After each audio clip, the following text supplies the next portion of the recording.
Estamos en el Tour de Francia de 1995 que iba a comenzar en la ciudad bretona de Saint-Brieuc. La lluvia apareció en el prólogo y los grandes nombres fueron pasando sin que ninguno de ellos pudiera igualar el tiempo de Durán, que nunca había ganado una contrarreloj. Después de una larga espera, Jackie Durán se confirmó como el primer maillot amarillo del Tour de Francia de 1995. La primera etapa de aquel Tour se disputó entre las localidades de Nîmes y La Lyon con 233 kilómetros y medio de recorrido. Era demasiado pronto para que se produjeran ataques. Nadie lo permitía y el clima tampoco invitaba a ello. La llegada era bastante mala y al final hubo una caída de varios corredores, entre ellos Herminio Díaz Zabala. El corredor italiano Fabio Baldato del equipo MG se impuso al sprint en la primera etapa. Superó a Jalabert y a Abdul-Jabbarov. Jackie Durán de Castorama conservó el maillot amarillo. Tras él, en la clasificación general, se situaron Laurent Brochard y Thierry Laurent. La segunda etapa de aquel Tour entre Perros-Guirec y Vitré vivió el abandono del campeón de Francia, Eddy Chignier del equipo GAN. Jalabert era el virtual líder al imponerse en el sprint bonificado del kilómetro 144. Los corredores se aproximaban a la meta. Más que las escapadas, el verdadero peligro de aquel principio del Tour eran las caídas. Había muchos corredores y muchos nervios y eso provocó que algunos ciclistas acabaran en el suelo. El italiano Mario Cipollini llegó el primero a la meta, seguido muy de cerca por Giovanni Lombardi y Abdul-Jabbarov. Jalabert se confirmaba como el nuevo líder gracias a los 10 segundos de bonificación que había obtenido. El equipo de la 11 era uno de los favoritos para ganar la tercera etapa del Tour, que era una contrarreloj por equipos y que se disputó entre las localidades de Mayenne y Alençon con 67 kilómetros de recorrido. Los corredores del equipo Lewis marcaron los mejores cronos intermedios en el kilómetro 22 y 42.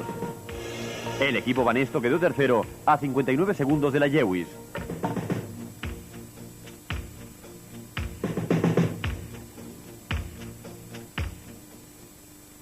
El director de la 11 quería llegar a la parte final con el mayor número posible de corredores.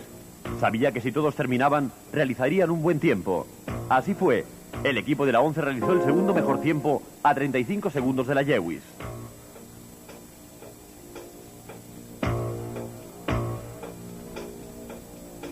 Cuarta etapa entre Alençon y Le Havre de 162 kilómetros con 5 puertos puntuables de cuarta categoría.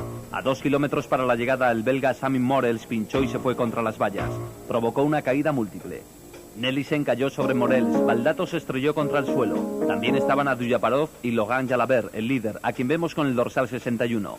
Cipollini, del equipo Mercatone, que entró tercero en la fatídica curva, se libró de la caída y ganó con claridad, imponiéndose al sprint al alemán Zabel y al francés Moncassin. El también italiano Iván Gotti de la Lewis se colocó líder debido a la caída sufrida por Laurent Jalabert. Gotti era el nuevo líder. En segundo lugar estaba Riggs y tercero era Melchor Mauri. La quinta etapa, la más larga de aquel Tour, se disputó entre Fécamp y Dunkerque, con un recorrido de 261 kilómetros.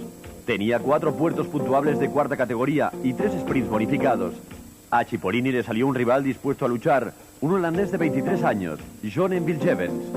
Cipollini arrancó por dentro, pero Biljevens estaba bien situado y realizó un sprint perfecto. Biljevens fue el vencedor con Esborada segundo y Zabel tercero. En la sexta etapa el Tour entró en Bélgica. Se corrió entre Dunkerque y Charleroi. 202 kilómetros de recorrido totalmente llano. A 25 kilómetros de la meta hubo un corte en el pelotón, en el que se metió Miguel Indurain, que sacó 3 segundos a Rominger, Bersin y Zule.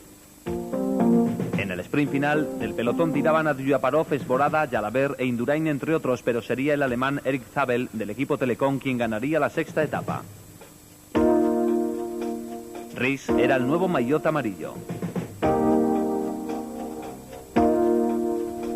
La séptima etapa del Tour se desarrolló entre Charleroi y Lieja, con 203 kilómetros de recorrido. Los corredores ascendieron 10 puertos puntuables, 6 de ellos de cuarta categoría y 4 de tercera. El último puerto, Forges, estaba situado a 16 kilómetros de la llegada. En aquella subida, Miguel Indurain daría el gran salto. A 25 kilómetros de la meta, el navarro saltó junto con Brunel. Indurain realizó una contrarreloj hasta Lieja, con Brunel a su rueda, sin poder darle relevo. Con muchas ganas, el español rodó sin importarle llevar a rueda a un corredor que se aprovechó de su trabajo.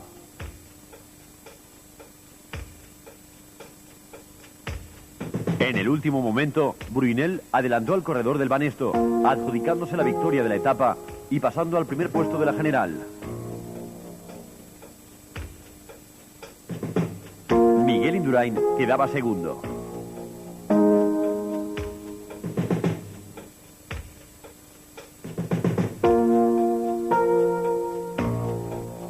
La octava etapa era una contrarreloj individual de 54 kilómetros entre las localidades belgas de Huy y Seraing. Bajo un calor asfixiante en condiciones muy parecidas a las del año anterior en Bergerac, Miguel Indurain conseguiría su 9º triunfo contrarreloj en el Tour. Ries, del equipo Jewish, con el dorsal número 18 al pasar por el tercer punto cronometrado iba primero por delante de Rominger y Bersin, aunque Indurain aún no había pasado por allí. Dogan Jalabert hizo un gran esfuerzo. Después reconocería que llegó muerto a la meta. Era la primera vez que realizaba una contrarreloj tan larga. Ries, con un ritmo trepidante, doblaba a Melchor Mauri. El corredor catalán hizo una sensacional carrera y sería el segundo español mejor clasificado en la etapa. Fue quinto. Esta era la llegada de Eugeni Bersin. Fue cuarto en la clasificación de la etapa. Aunque estaba contento con su resultado, confesó haberlo pasado muy mal durante la primera parte de la etapa, ya que el casco le había molestado mucho. A pesar de todo, el corredor de la Jewish sería tercero en la general. Tras la llegada de Zule, aparecerían los primeros clasificados en la general.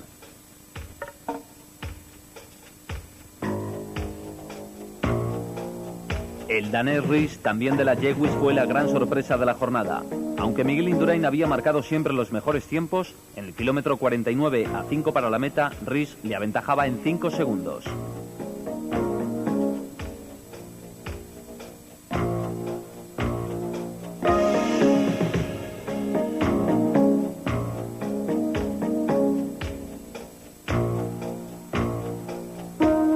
Miguel Indurain sabía que aquella etapa era muy importante porque quedaba toda la montaña y quería llegar a ella con una diferencia importante respecto a los escaladores y así afrontarla con tranquilidad.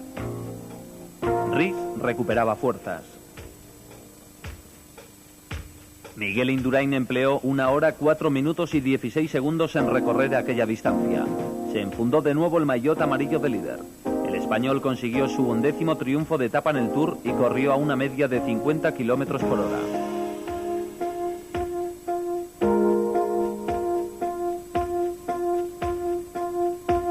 En la clasificación general, Miguel Indurain era el primero, seguido de Ries, Bersin y Brunel. Tras un día de descanso, se inició la 9ª etapa entre la Gran Bonnard y la Plagne. Alex Zule sería junto a Miguel Indurain la estrella de la etapa. Indurain estuvo apoyado magníficamente por todo el equipo Banesto. Bersin atravesaba problemas.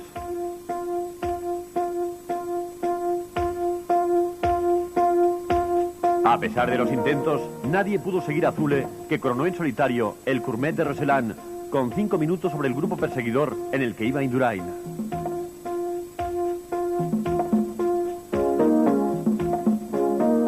Ya en la ascensión a la Plagne, todos los corredores bailaban al son que marcaba Alex Zule, excepto Pavel Tonkov, que intentó atacar en las primeras rampas. El grupo en el que iba Indurain se encontraba a 4 minutos 49 segundos del líder de la etapa. Cuando faltaban aproximadamente 12 kilómetros para llegar a la meta, el corredor navarro, vestido con el maillot amarillo, forzó el ritmo y dejó atrás al pelotón. Miguel Indurain conseguía superar a Pavel Tonkov. Este, impotente, vio alejarse al maillot amarillo sin poder seguir el ritmo del corredor del Banesto. Indurain estaba a 4 minutos 3 segundos de Alex Zule.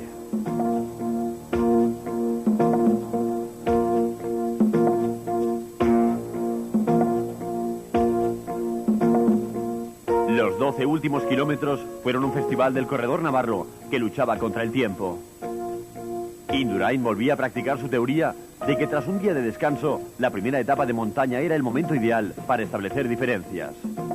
A falta de 5 kilómetros, Ivan Gotti y Marco Pantani intentaban acabar la etapa con un buen tiempo. Alex Zule aspiraba a ganarla. Estaba 9º en la general a más de 4 minutos de Indurain, pero si aumentaba el ritmo podría ser el líder del Tour. Miguel Indurain no iba a permitirlo. Indurain pasaba por la pancarta que anunciaba los últimos 4 kilómetros y Zule por la de 3.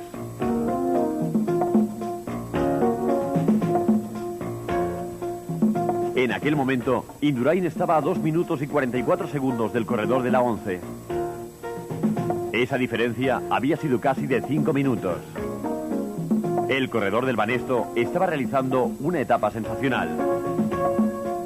Marco Pantani e Iván Gotti intentaban dar caza a Tonkov. A Alex Zule le quedaban los 2 últimos kilómetros. Indurain seguía luchando contra el reloj.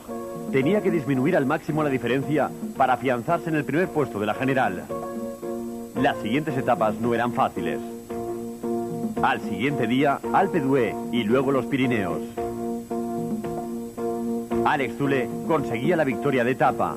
Su tiempo, 4 horas, 41 minutos y 18 segundos. Miguel Indurain dejó a todos sus rivales sin opciones para el triunfo final en el Tour. Alex Zule era la única alternativa. ¿Dónde estaban Riggs, Rominger, Bercin, Brunel, Buño o Jalabert? De todos ellos, el que quedó mejor clasificado fue Tony Rominger. Entró en 7º lugar a 6 minutos y 5 segundos de Zule.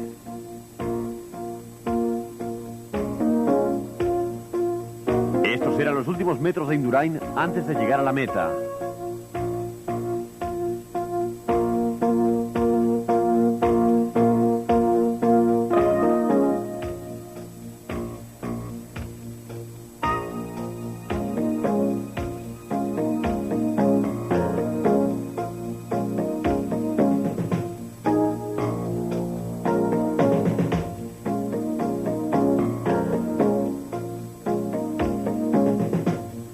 Llegó 2 minutos y 2 segundos después que Alex Zule.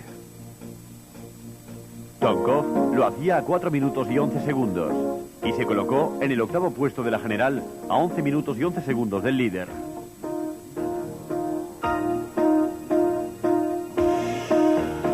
Pantani y Gotti serían 4º y 5º respectivamente a 4 minutos y 37 segundos de Alex Zule. Gotti pasó a ocupar el 5º puesto en la general. Indurain seguía siendo el primero, seguido de Alex Zule. La 10ª etapa del Tour, segunda en los Alpes, se desarrolló entre La Planche y Alpe d'Huez con una distancia de 162 kilómetros. Sus 21 curvas y el significado especial que le ha otorgado la tradición, el que culmina como líder y gana una contrarreloj es el vencedor final, hicieron de aquella jornada algo especial. En el ascenso a la Croix de Fer se comenzó a formar una escapada que acabaría llegando con distintos componentes al pie de Alpe d'Huez. El equipo Banesto no se inmutó, ni siquiera cuando Escartín se fue por delante. En el grupo de Indurain iba Tony Rominger, que intentaba no quedarse descolgado y se apoyaba en su compañero de equipo Arsenio González. El rey de la montaña, Richard Virenque, estaba apoyado por sus compañeros del equipo Festina. Virenque hizo honor al maillot que llevaba, fue el primero en coronar la Croix de Fer. Tras el paso por este puerto se escaparían 13 corredores, entre los que iban Virenque, Jalabert y Aparicio. Posteriormente se les uniría Escartín. El resto del pelotón coronaba la Croix de Fer.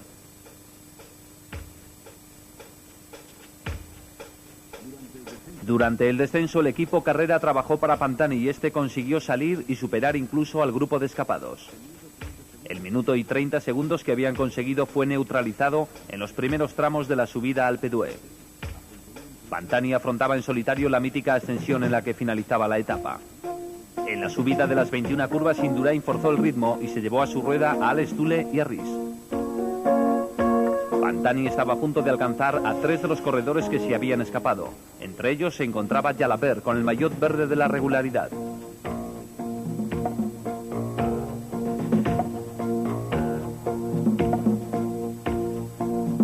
El equipo Banesto trabajó duro para Miguel Indurain, que todavía seguía el ritmo que marcaban sus compañeros. Era prudente. Sabía que Pantani es un gran escalador y estaba en su terreno. Si trataba de seguirle podía costarle caro. Pantani llegaba hasta la rueda de Jalabert. Los había alcanzado. Tan solo quedaba un corredor por delante, Ivan Gotti. Si lo superaba, sería cabeza de carrera. Pantani estaba a punto ya de alcanzar a Ivan Gotti.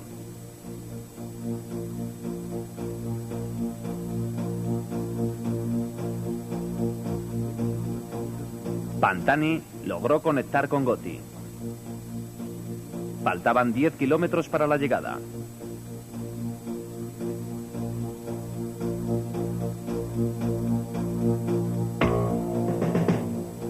Rhys de la Jewish imprimía un buen ritmo en la escalada. No le costó demasiado alcanzar a Virenque, Jalabert y Escartín, que iban por delante del grupo de Indurain, pero bastante alejados de Pantani. Miguel Indurain tuvo que reaccionar al ver que se quedaba descolgado del grupo perseguidor, en el que había corredores de la categoría de Rhys, Virenque o Jalabert. Incrementó el ritmo como si estuviera en terreno llano. No podía dejarlos irse. Alex Zülle salió a rueda del corredor navarro. En las dos primeras victorias de Indurain en el Tour, en el 91 y 92, Miguel salió de amarillo de la cima y acabó vencedor en París. En el 94 también se cumplió la tradición.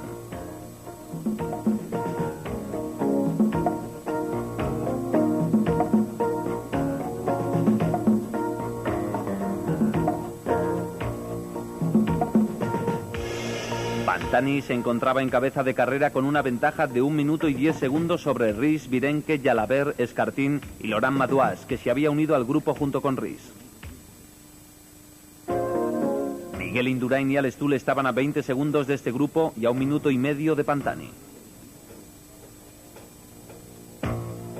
Indurain, que tiraba de Zülle, no tardaría en alcanzar al grupo.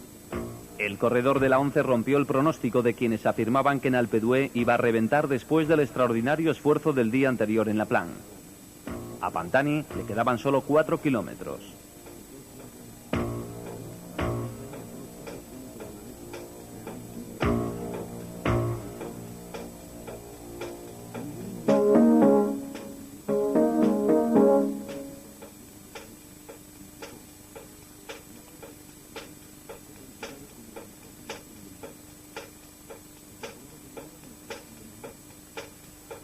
Aunque Miguel Indurain era la estrella del Tour, un equipo brilló con luz propia, la 11. La prensa del momento lo calificó como el mejor equipo del mundo. La temporada que estaban haciendo era magnífica.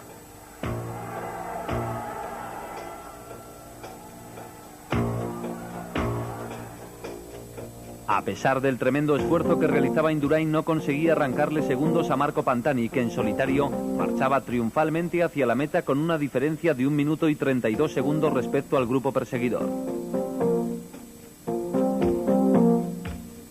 Pantani pasaba bajo la pancarta de los 2 últimos kilómetros.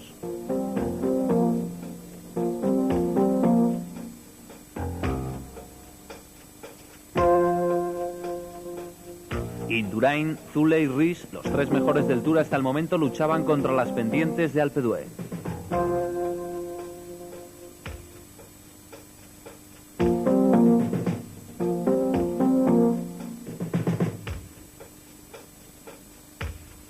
Miguel Indurain tiraba del grupo.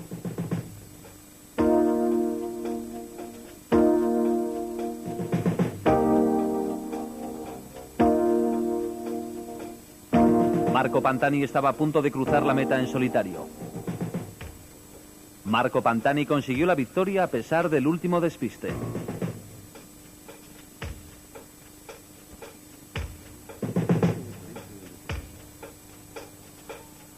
Pantani venció quizás en la etapa más dura del Tour. 5 horas, 13 minutos y 14 segundos fue su tiempo. Los 3 perseguidores entraron a 1 minuto y 24 segundos de Pantani. Habían reducido muy poco tiempo.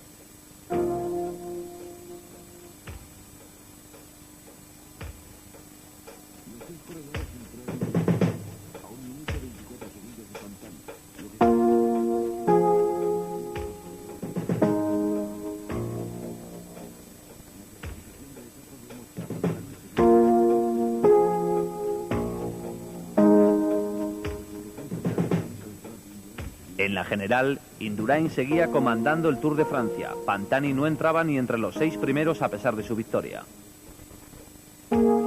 La 11ª etapa, que partía de Bourg-d'Oisans y llegaba a Saint-Étienne, fue el primer contacto con el macizo central. En los 199 kilómetros de recorrido había 4 puertos puntuables. El último, el de la Croix de Chambornet de tercera, estaba a 18 kilómetros de la meta. En el kilómetro 57, 8 corredores saltaron del pelotón. Por detrás, el trabajo lo hacía el equipo Banesto.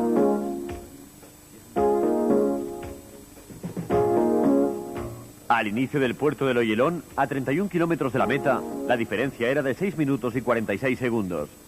Pero ese puerto actuó como filtro antes de llegar a Saint-Étienne y la escapada se rompió. En cabeza estaba en buena hora, que fue quien lanzó el ataque, y Siandi, que la aguantó, aunque sería este quien ganara la etapa.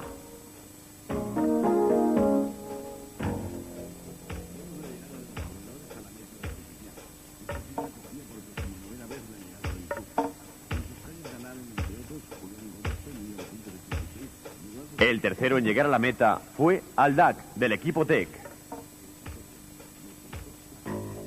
Y cuarto Tafi del Mapei a 2 minutos y 48 segundos. El pelotón llegó a 5:52.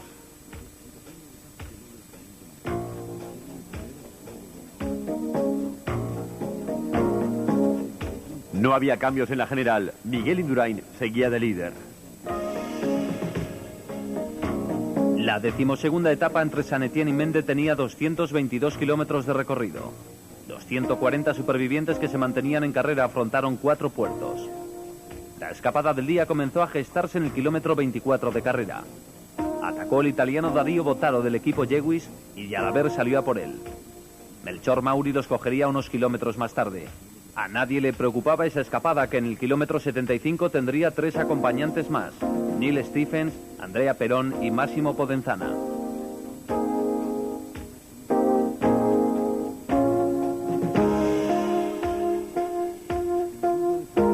En el grupo de escapados solo quedaban ya 5 corredores: Melchor Mauri, que encabezaba el grupo, Logan Jalabert con su maillot verde, Andrea Perón del Motorola, Dario Botaro de la Jewish y Massimo Podenzana, que cerraba el grupo. Solo les faltaban 5 kilómetros para meta. 5 kilómetros de ascensión. Jalabert, que había ido a rueda de Melchor Mauri, no quiso correr riesgos. Atacó a falta de 4 kilómetros y medio para el final. Botaro intentó seguirle, pero no pudo. Jalabert, que hasta entonces se había apoyado en Mauri y en Stephens, lo que demostraba la compenetración del equipo, abordaría en solitario los últimos kilómetros. Mauri fue capaz de llegar con ventaja en cuarta posición y se situó quinto en la general.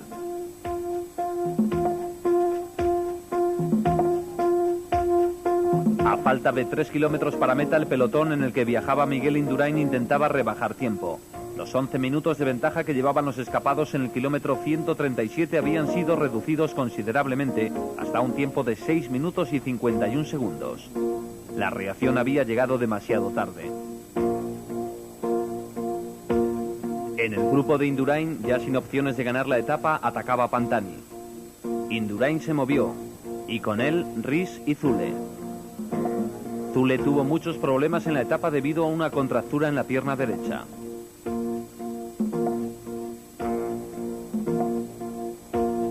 Ries estaba a rueda de Indurain. El danés estaba interesado en distanciarse de Alex Zule. En la clasificación general, Zule era segundo y Ries tercero.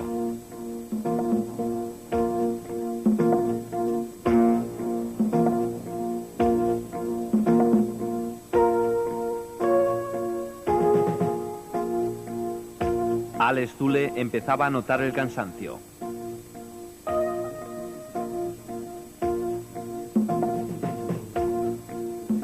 El francés Logan Jalabert estaba a 1 kilómetro para la meta. Logró la tercera victoria para su equipo, la 11, en aquel Tour.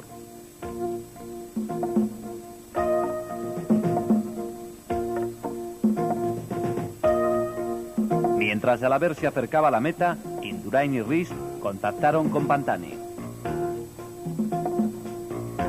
El navarro sabía que la clasificación general sufriría cambios y que debía intentar mantener la mayor distancia posible con los demás corredores. Logan Jalabert hizo un tiempo de 5 horas 19 minutos y 5 segundos.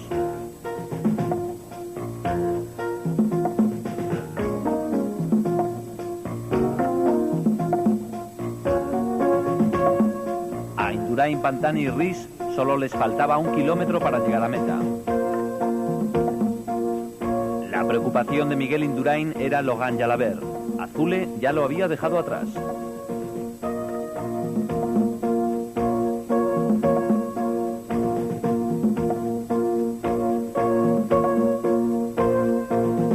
A pocos metros de la meta, Rys, que iba detrás de Indurain, lo adelantó.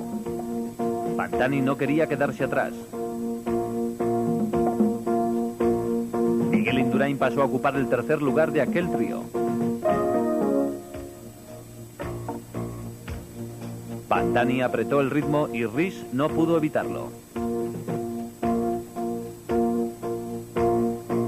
En la clasificación general, Miguel Indurain seguía de líder, pero por detrás había 2 hombres de la 11, Alex Zule y Logan Jalabert, que había escalado puestos. La 13ª etapa, entre Mende y Rebel, constaba de 245 kilómetros. Había 6 puertos puntuables, el último de tercera categoría, situado a 8 kilómetros de la llegada. En el kilómetro 38, 4 corredores se lanzaron a la aventura. Aquella escapada se rompería en el puerto de Saint-Feruel, a 8 kilómetros de la meta. Atacó buena hora. Orkachov le cogió la rueda y le rebasó. Solo Lance Armstrong podía seguirle. Los dos se jugarían la etapa en la llegada a meta.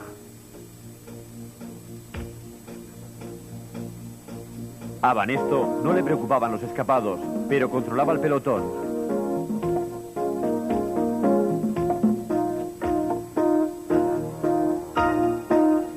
Orkachov y Armstrong se disputaban el sprint. El corredor de Polti no permitió que Armstrong lo adelantara. Se situó delante de él y no le dejó espacio para pasar. Consiguió su primera victoria en el Tour de Francia. Miguel Indurain celebraba su 31 cumpleaños en la 14ª etapa, un aperitivo de las pirenaicas más duras. Los 129 supervivientes tenían que recorrer 164 kilómetros entre Senogans y Gousset.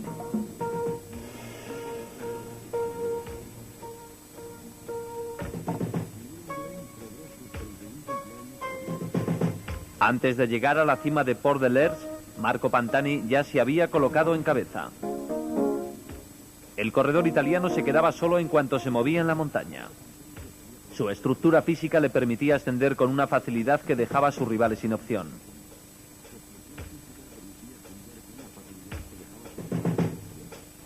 Indurain, fiel a su estilo, a 3 kilómetros de la meta se había cansado de llevar tanta gente a su rueda y aceleró. Se quedó con Zule, Videnke y Rys, y se fueron a la caza de Pantani.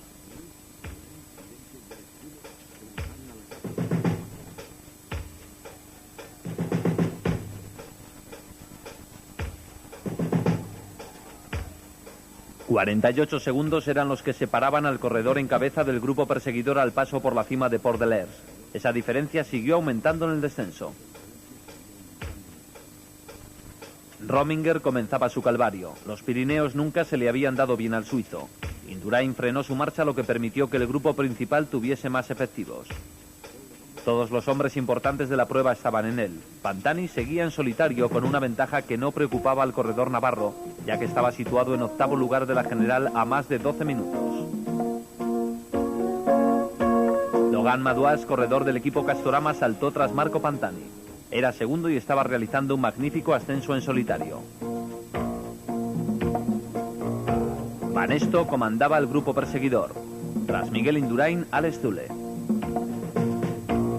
La diferencia con Pantani era de 3 minutos y 16 segundos. Rys intentaba escaparse de Indurain y Zule. El corredor de la Yegui se encontraba en 4º lugar de la general a 6 minutos justos de Indurain. Pero el navarro, seguido como siempre por Zule, dio alcance a Rys. Con ellos iba Iván Gotti, que continuaría así hasta la meta. Marco Pantani logró su segundo triunfo en aquel Tour y demostró a toda la afición que era el mejor escalador.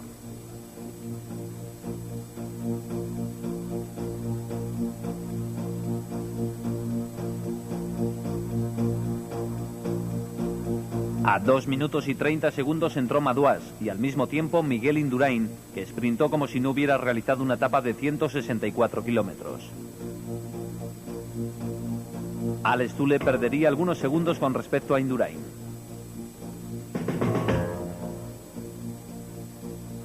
Tras una jornada de descanso, se inició la 15ª etapa del Tour entre Saint-Girons y Cauterets de 206 kilómetros. A las 11:30 de la mañana, la emisora de Radio Tour informó de un accidente en el descenso del Col d'Aspet en los Pirineos. Cayeron 6 corredores. Uno de ellos, Dante Retze, de Lucky, cayó por una pendiente, pero solo sufrió heridas leves. Fabio Casartelli no fue tan afortunado. A las 3 de la tarde se anunciaba el fallecimiento del campeón olímpico, que dejaba esposa y un hijo pequeño. El deslucido protagonista de aquel día fue el corredor francés Richard Virenque. Protagonizó una escapada en el Peire Sur que le dio la victoria de etapa.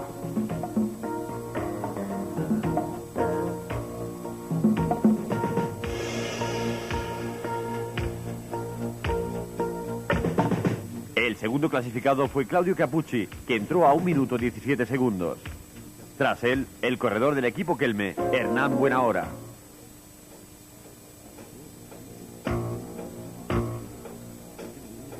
Indurain fue sexto en la etapa y perdería 5 segundos con respecto a Riggs.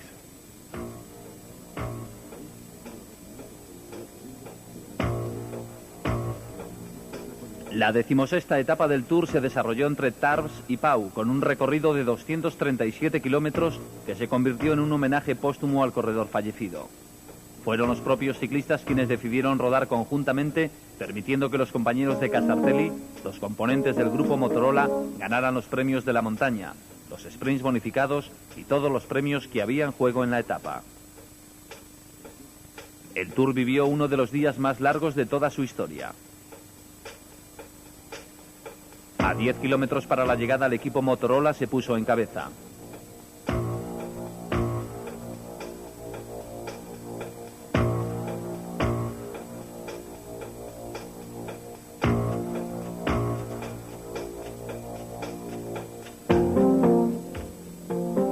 Y a 2 kilómetros para la meta, el pelotón dejó que los compañeros del fallecido se fueran. Lance Armstrong, Stephen Sword, Andrea Perón, Álvaro Mejía, Steve Bauer y Frankie Andrew. Tan solo Perón se adelantó unos metros a sus compañeros con el fin de conseguir la victoria para Fabio Casartelli.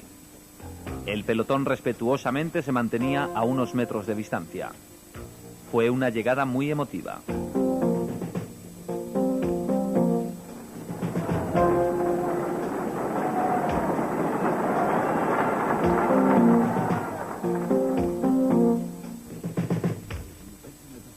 La 17ª etapa del Tour se disputó entre Pau y Burdeos, con 246 kilómetros de recorrido.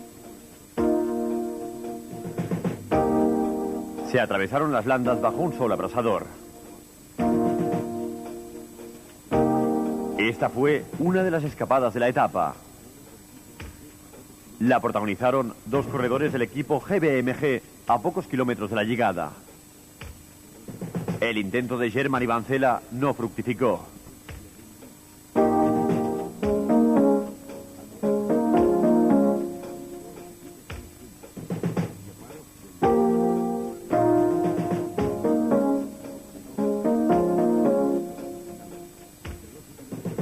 El pelotón, otra vez compacto, llegaría unificado a la meta.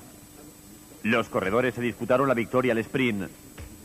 Entre los que encabezaban aquel grupo se encontraba el alemán Eric Zabel, que se impuso superando a Abdullaparov y a Stefano Colagé, que fue el tercero en la meta.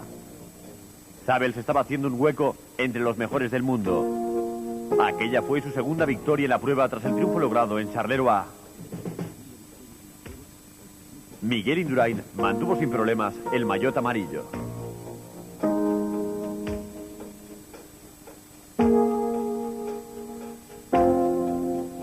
La 18ª etapa salió de Montpont-Menesterol y finalizó en Limoges después de 166 kilómetros. Indurain tuvo que saltar a por Jalabert primero y a Porris después para evitar sobresaltos. Sus compañeros de equipo también se dedicaron a controlar la carrera después del salto de Stephens. Aquella etapa parecía peligrosa. Tras una fallida escapada de Buño, Colagé, Siandri, Fabrigato, Bernard y Manzoni, se produjo otra que sí fructificó. El segundo grupo en intentarlo estaba compuesto por Ferrigato, Siandri, German, Lely, Tafi, Ekimov, Armstrong, Dufaux, Robin, Brunel, Senyalta y Baker. La escapada prosperó sin problemas hasta tener 5 minutos de ventaja sobre el pelotón. De ese grupo saltó Lance Armstrong del equipo Motorola. Salió con mucha fuerza como ya lo hiciera en Verdun en el Tour de 1993 cuando ganó su primera etapa en la competición francesa, aunque en aquella ocasión se impuso a un pequeño grupo de corredores. El resto de los escapados no pudo seguirle y el norteamericano del equipo Motorola continuó en solitario hasta llegar a la meta.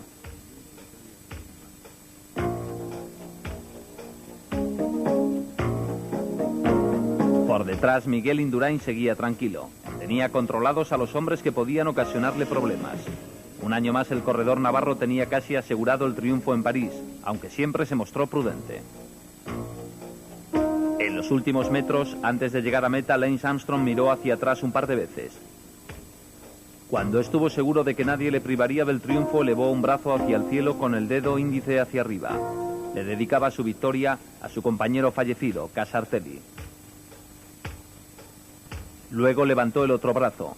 Entró con ellos en alto y besando hacia el firmamento. Motorola le regalaba otro triunfo a Casartelli, pero este ganado a base de coraje.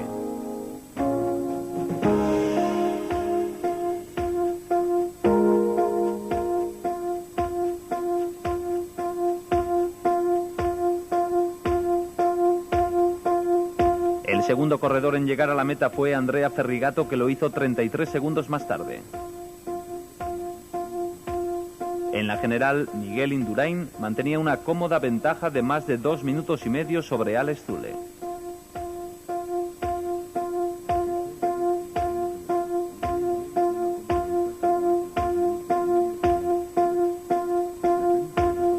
La penúltima etapa del Tour de Francia de 1995 fue una contrarreloj individual de 46 kilómetros y medio que tuvo por escenario el lago de Bassivière. Miguel Indurain, el líder, salió el último. Estos fueron los últimos metros del corredor suizo Tony Rominger. Empezó tranquilo y cada vez fue a más.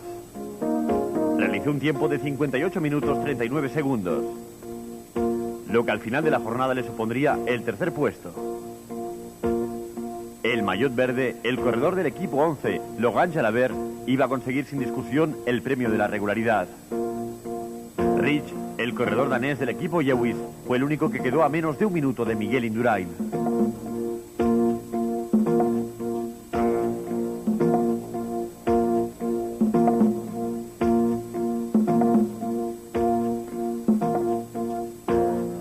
El trazado de la carretera era bastante llano.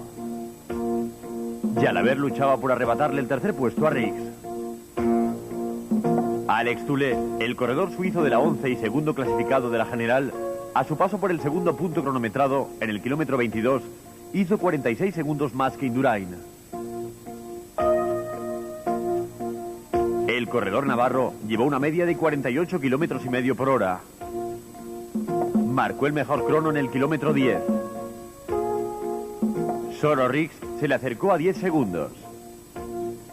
En el kilómetro 22 la diferencia ya era de 27 segundos. Laurent Jalabert, en el primer punto de control, iba a unos 20 segundos de Indurain. En el kilómetro 22 ya tenía un minuto de diferencia con el corredor de Banesto. Su marca fue de 59 minutos y 32 segundos. Consiguió el séptimo lugar en la etapa y el cuarto en la general.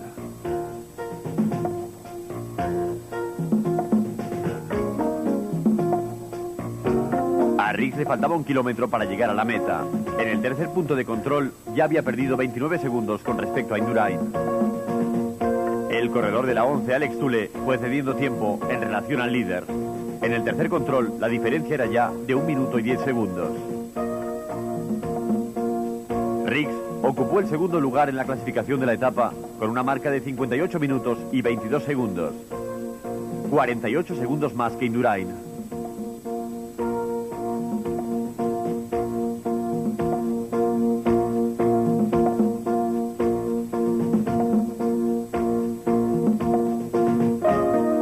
maillot amarillo no concedió ninguna oportunidad a sus rivales.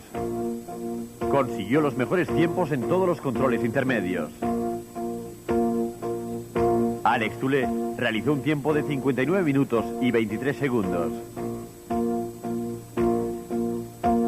Se colocó sexto en la etapa a 1 minuto 49 segundos de Indurain y conservó su segundo puesto en la general a 4 minutos y 35 segundos del líder.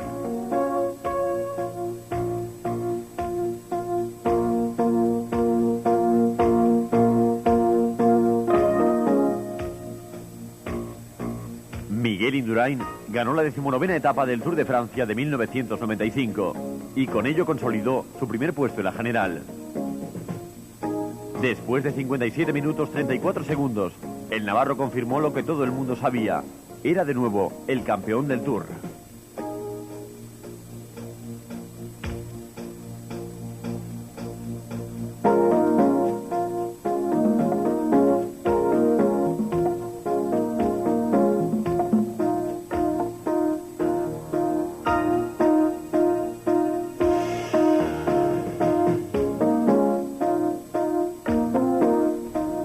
El Tour de Francia de 1995 llegaba a su fin.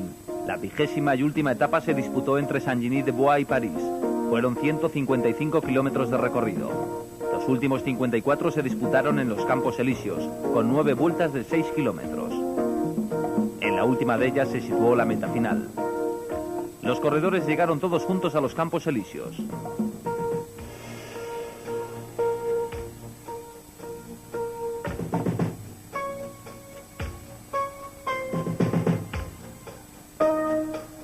Muy pronto se produjo una escapada que protagonizaron Vancela, Ouchakov, Kasputis, Serpellini, Mejía y Brochard.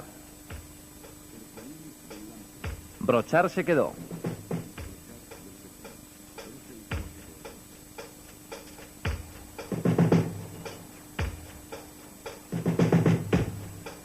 Miguel Indurain se mantuvo desde la entrada de los Campos Elíseos en los últimos lugares del grupo sin correr riesgos junto a algunos compañeros de su equipo.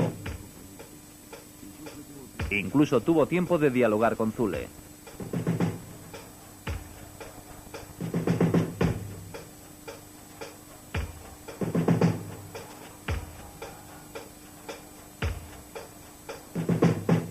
Los relevos funcionaron y la escapada llegó a tener medio minuto. Lo suficiente para que solo los cogieran a 700 metros de la llegada con el impulso final del equipo Polti.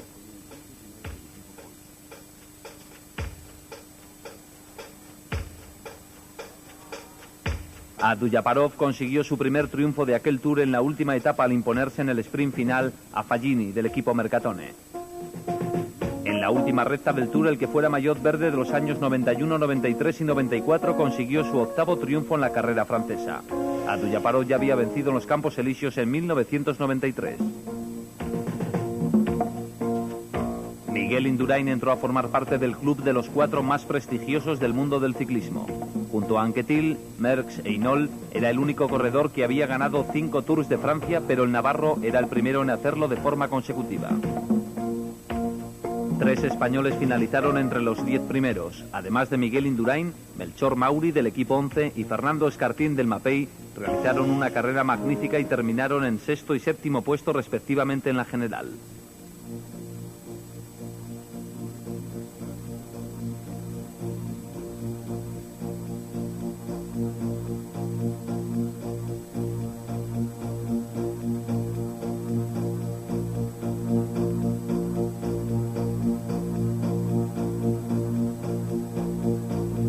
En la etapa, Abdujaparov fue el vencedor, Zanini el segundo y Lombardi tercero.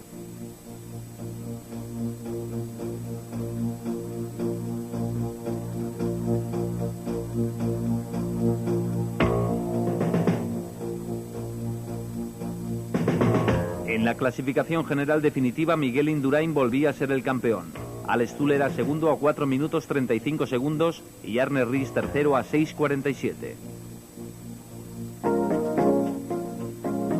Miguel Indurain conseguía su 5º Tour consecutivo.